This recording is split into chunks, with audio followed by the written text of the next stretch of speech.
Guerre mondiale, un des soldats américains de ce jour-là, le futur réalisateur Samuel Fuller, disait « Pas de héros le jour du D-Day, il n'y a que des types qui sont morts de peur. » Ils avaient peur. C'est tout à fait vrai. Et comme le roi hier, il a cité le poème de Keith Douglas qui disait nous ne savons pas si c'est le fureur ou la frayeur en arrivant, et c'est vrai. On a vu cette image incroyable des deux soldats qui viennent de descendre de cette barge avec les poppies, avec les coquelicots qui sont l'équivalent du bleuet pour les Britanniques. Regardez cette image incroyable. Ils se sont d'ailleurs arrêtés, ils ont de l'eau à la taille, avec forcément le souvenir de ce qu'ont vécu leurs aînés, qui n'étaient évidemment pas dans ces mêmes conditions et dont la plupart ont été touchés à peine le pied posé sur ce sol français. Oui, c'est très difficile la comparaison, la différence entre le 6 juin 1944 et aujourd'hui. C'est incroyable. On n'aurait pas imaginé un calme aussi fantastique.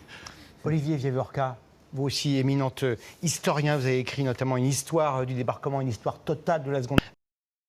Un mot, il y a 25 ou 30 ans, on racontait moins le bruit, la fureur, le sang, ces hommes qui sont même d'avoir mis le moindre pied sur les plages de Normandie. Oui, on a une vision, il y a 20 ou 30 ans, on a une vision beaucoup plus surplombante, on s'intéresse beaucoup plus aux généraux, à la stratégie, et beaucoup moins aux combattants de base. Et tout un travail historiographique a été réalisé pour montrer véritablement ce que les combattants ont éprouvé. Je crois qu'il faut ajouter à tout ce qu'a dit Anthony Bivort, qui est un très grand spécialiste, que ces soldats ne sont pas non plus nécessairement persuadés qu'ils combattent pour de grands idéaux. Tous les rapports sur le moral de l'armée britannique, de l'armée américaine montrent qu'il y a une certaine désidéologisation. Qu'en fait, c'est une armée, pour reprendre la formule d'un Américain, faiblement endoctrinée. On va repartir sur le direct, peut-être avec vous, Marie-Aline. Est-ce que vous êtes vous dans l'eau en train de vous diriger vers cette plage? Et elle est mieux accueillie.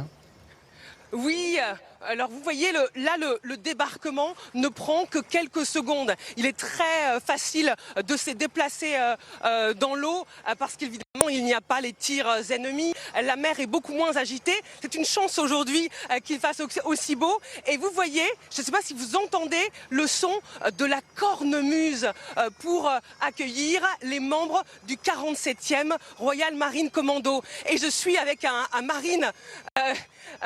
Thank you to be here with us. How did it feel as a Marine to be here? Really proud to be here Je suis très fier d'être ici, à représenter tous ces gens qui étaient là lors du débarquement. C'est un honneur d'être ici. And did you have a specific training for today? Vous avez fait une formation spéciale? Oui, on a eu un entraînement de 15 jours. On a fait des répétitions avant cette journée avec cette traversée du Royaume-Uni. Oui, nous avons passé des cours aussi à Plymouth et on a appris tout ce qui allait se passer aujourd'hui, comment naviguer à bord de ces barges. Quel est le message que vous souhaitez faire passer à tous les gens qui sont là pour vous accueillir?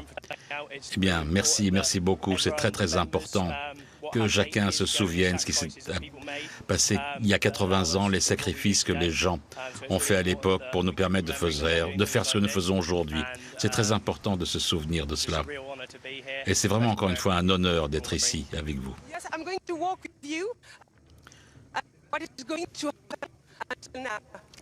Marie-Aline? Eh bien, maintenant, nous sommes là avec les forces du commando. Nous allons avancer jusqu'au port. On va le faire avec tous les gens qui sont ici. Et les navires que vous voyez derrière nous ont accosté. Et tout le monde va débarquer. Et on va expliquer à tous les gens ce que sont ces barges de débarquement.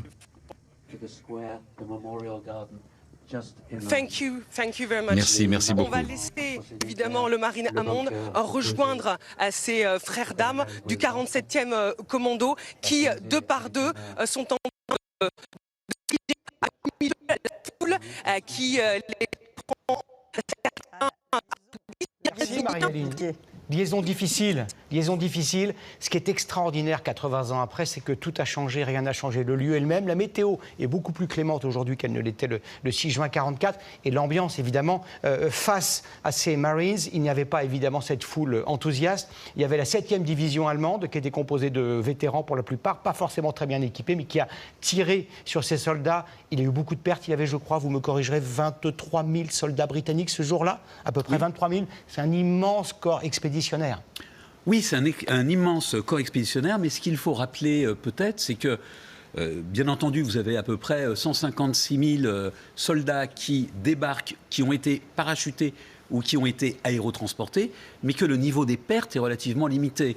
Au soir du 6 juin 1944, on ne compte que, alors bien évidemment, c'est que, avec tous les guillemets que vous supposez, mais que 10 000 pertes, morts, blessés ou disparus. Alors que les états-majors prévoyaient bien pire, 25 000. Donc c'est un énorme soulagement. La seule exception, double exception, c'est Omaha Beach, on en reparlera, et c'est également les parachutistes qui, eux, ont été énormément éprouvés.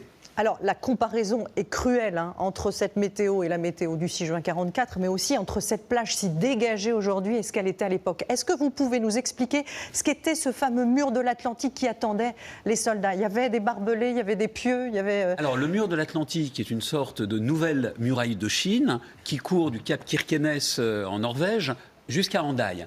Et donc, il est composé de tout un ensemble d'ouvrages défensifs. Vous avez des bunkers, vous avez des canons sous casemate, vous avez des fils barbelés, vous avez des champs de mines. Et ce mur de l'Atlantique, il ne faut pas non plus prendre les Allemands pour des imbéciles. L'idée n'est pas de stopper l'invasion. Leur espoir est de gagner du temps, de ralentir la progression des forces débarquées et également de fractionner les troupes pour éviter qu'elles ne se concentrent. Marie-Aline, la liaison est presque rétablie, elle est presque parfaite en ces conditions difficiles. Et vous êtes toujours avec ces Royal Marines de l'armée britannique. Ils ont mis pied à terre, ils ont reçu un accueil vaste et c'est bien le moins que l'on puisse leur accorder en ce jour anniversaire, 80e anniversaire, on le rappelle. C'est la dernière fois sans doute que des événements du D-Day sont là aujourd'hui. On est dans la mémoire et pas encore totalement dans l'histoire. Oui, les Marines qui ont mis le pied à terre il y a quelques minutes, vous avez pu le vivre en direct sur TF1. Ils sont près de 80. Ils ont commencé à défiler. Ils sont en position devant des centaines de personnes qui se sont rassemblées pour les accueillir. Il y a un sentiment de fierté. Il y a des enfants qui portent des drapeaux, des très jeunes enfants, car il y a un lien très fort qui s'est tissé entre la commune d'Anel, qui borde Gold Beach, et puis les membres de ce commando, car ils sont considérés comme des libérateurs. Ils ont payé le prix de leur vie, pour certains, pour pouvoir libérer cette ville. Il faut savoir, il faut bien comprendre qu'à l'époque, le débarquement qui s'est fait sous les yeux des caméras en quelques secondes, en quelques minutes, en fait, c'est fait en plusieurs heures. Les membres du commando se sont battus avec les Allemands sur cette plage pendant des heures avant de pouvoir avancer. Ce fut l'une des plus rudes batailles du débarquement et même l'un des plus grands faits d'armes de la Seconde Guerre mondiale.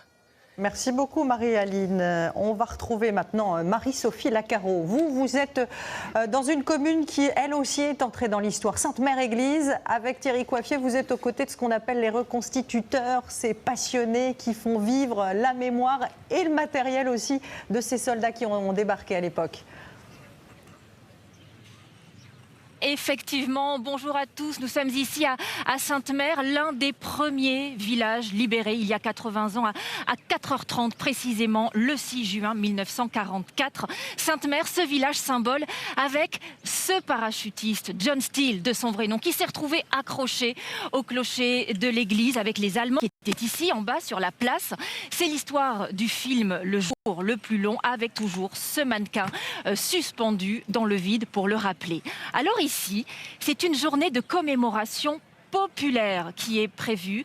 7 500 à 10 000 personnes déjà hier. On en attend encore davantage aujourd'hui avec, vous l'avez dit Anne-Claire, ces passionnés de reconstitution qui viennent avec les tenues, les véhicules d'époque qu'ils ont retapés au boulon près. C'est impressionnant.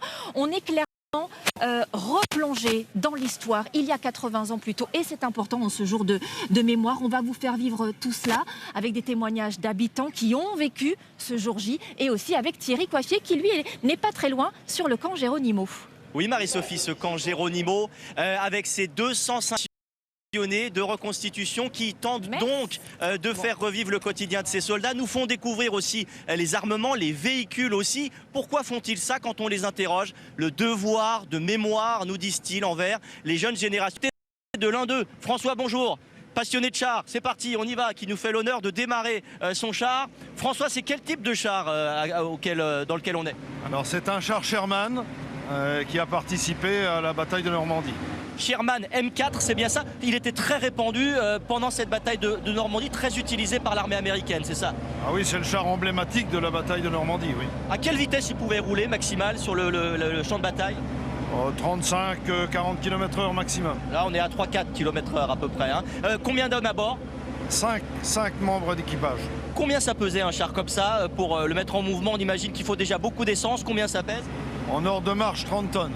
30 tonnes et l'essence? On est à 200 litres de consommation à l'heure. 200 litres à l'heure. Voilà, là, regardez, admirez ce char Sherman, il y a évidemment de gens autour de nous. Anne-Claire et Gilles, n'hésitez pas à revenir vers nous au camp Géronimo, j'ai encore plein de surprises pour vous. Merci beaucoup Thierry, on va partir beaucoup plus à l'est, la dernière plage, la plus à l'est, celle de Sword Beach. Un mot peut-être d'Anthony Bivor, S-W-O-R-D en anglais c'est l'épée, avec un O-W, en français on dit Sword, c'est Sword Beach. Et donc nous allons aller sur cette plage-là avec, avec vous Sébastien Ambert, et sur cette plage, c'est là que les rares Français qui ont débarqué ce jour-là, les 177 membres du commando Kiefer, sous les ordres du commandant, ont débarqué ce 6 juin 1944. Et vous êtes avec des gens très motivés qui connaissent cette histoire par cœur. Sébastien, c'est à vous. Absolument, Gilles. Alors, on a, pour être très précis avec vous, quitté la plage. Nous sommes désormais dans la campagne normande, mais on n'est pas très loin de Colville, Montgomery, où on était tout à l'heure. Et nous sommes en train de marcher. Nous sommes en train de marcher avec une cinquantaine de jeunes qui sont en stage commando à l'école de Lorient. Je parle des fusiliers marins, évidemment. Et ce sont eux les héritiers du commando Kiefer, qui, il y a 80 ans, ici, ont débarqué 177 Français qui ont mis le pied sur cette plage normande pour débarquer. Et que font-ils à ce moment-là? Ils débarquent tant bien que mal, si je puis dire, et puis il y a assez peu de pertes, et puis se met en marche, et c'est ce que nous sommes en train de reconstituer en ce moment avec ces jeunes. Ils se mettent en marche vers Pegasus Bridge. Ça va leur prendre plusieurs jours. Je suis avec le capitaine de frégate Pierre qui dirige l'enseignement à l'école de Lorient. Cette marche, c'est vraiment une reconstitution exactement et sur le même parcours de ce qui s'est passé il y a 80 ans. Exactement, c'est la marche annuelle numéro 4 commando, telle qu'on l'appelle, qui nous rappelle à tous, et en particulier aux jeunes élèves qui vont recevoir bientôt leur béret vert, quel a été le parcours des 177 le jour J. Parce que certains sont allés prendre le casino de Colville, ça fait partie de l'histoire, mais on l'oublie un peu, ils se sont mis en marche pour rejoindre une troupe britannique à Pegasus Bridge. Exactement, il faut bien comprendre que c'était un ensemble de différentes batailles pour aller reprendre et mener la mission qu'on leur avait donnée. Leur itinéraire est donc bien connu et donc reproduit tous les ans à cette même période jusqu'à Pegasus Bridge. Bon, là on est parti pour 2 heures de marche, à l'époque évidemment. Oui, exactement, ça dépendait bien sûr des combats alentours. Bon voilà, et donc tous ces jeunes, c'est aussi une manière pour eux de rendre hommage à ce commando Kiefer, à ces hommes qui se sont sacrifiés, qui ont ensuite, après la plage, marché dans cette campagne normande pour pouvoir, poste après poste, pouvoir chasser l'ennemi. Et c'est ça aussi, le débarquement, c'est ça aussi que raconte cet anniversaire, c'est ce 80e anniversaire de ce débarquement en Normandie. Et il y a aussi, je tiens à vous le signaler, des jeunes scolaires et puis des gens, monsieur et madame tout le monde, qui nous accompagnent, qui se sont mis à marcher avec vous, les militaires. C'est très émouvant, c'est très sympa. Il y a une belle communion entre nous aujourd'hui, sous un magnifique soleil normand. Est-il utile encore de le préciser? Merci beaucoup Sébastien. Alors vous savez que cette journée est une journée commémorative, un moment d'histoire. C'est aussi un moment éminemment politique, moment diplomatique. On va retrouver Esther Lefebvre à Omaha Beach, là où se tiendra la cérémonie internationale cet après-midi. Emmanuel Macron a rassemblé 24 chefs d'État et de gouvernement autour de vous. Comment ça se passe Esther? J'imagine que les démineurs sont passés ce matin. Évidemment, cet événement est sous très haute protection. Oui, effectivement, ces chefs d'État seront présents cet après-midi à cet endroit, sous l'une de ces tribunes qui accueilleront 5000 invités. Et pour l'instant, ici, c'est assez bruyant. Vous le voyez, il y a les marins du Bagad de Lanbiwe qui sont en train de répéter sur scène, de chauffer les cornemuses.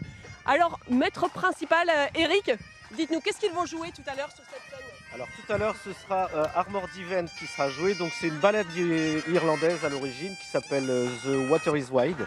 Et donc en breton, c'est Armored Event.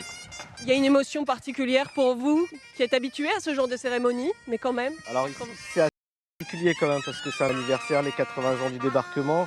C'est chargé d'émotions, donc pour nous c'est vraiment un grand plaisir et vraiment une grande émotion de venir.